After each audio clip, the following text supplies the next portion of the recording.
So dito sa viewers natin na nagpapagawa ng connection ng isang mixer, isang amplifier at saka isang mayroon active subwoofer daw na gagamitin niya. So halimbawa, ito yung ating mixer dito na gagamitin Mayroon tayong output na ginawa dito na connection dito sa ating auxiliary, main output at saka phone. So dito idol, pwede tayo gumamit ng ating sub dito sa ating auxiliary. Pwede naman tayo gumamit ng ating sub dito sa ating phone output katulad nito.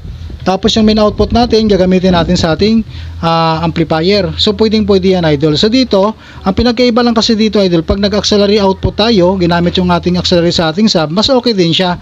Pinagkaiba lang kasi nito idol, hindi sabay yung ating volume dito sa ating auxiliary at saka main volume o yung ating main output. So pag binaba natin yung auxiliary volume natin dito, maiiwan yung main volume natin o yung ating main output.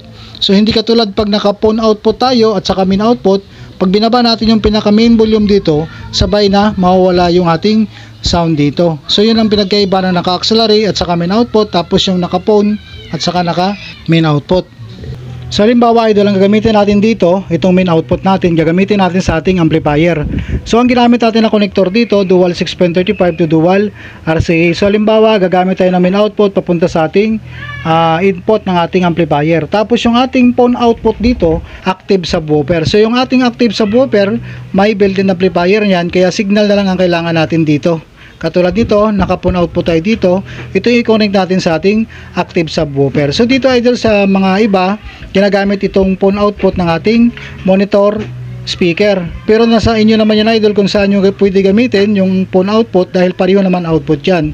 Kahit yung ating auxiliary dito, pwede naman natin magamit sa monitor speaker natin. Ito, pwede yan So halimbawa, ito ang ginamit natin, phone output at saka main output. Ang magiging volume yan idol, isa lang, sabay yan sa ating main output. Halimbawa, nag-volume tayo dito sa ating phone. Pag binaba natin ang pinaka-main volume na to ng ating main output, pati yung phone at saka main output dito, mawawala ng music. So isa ang control niya, masasabay natin yung ating music dito. Pero pag ang ginamit natin dito, para sa ating active subwoofer, itong auxiliary ang gagamitin natin. Halimbawa ito, tapos itong i-connect natin sa ating active subwoofer. So mag-iiba yung ating volume dito. Halimbawa, naka-true Bluetooth tayo. Ang bubulyoman natin dito, dalawa. Itong feeder, main feeder natin, at saka yung signal natin sa ating feeder dahil naka-Bluetooth tayo.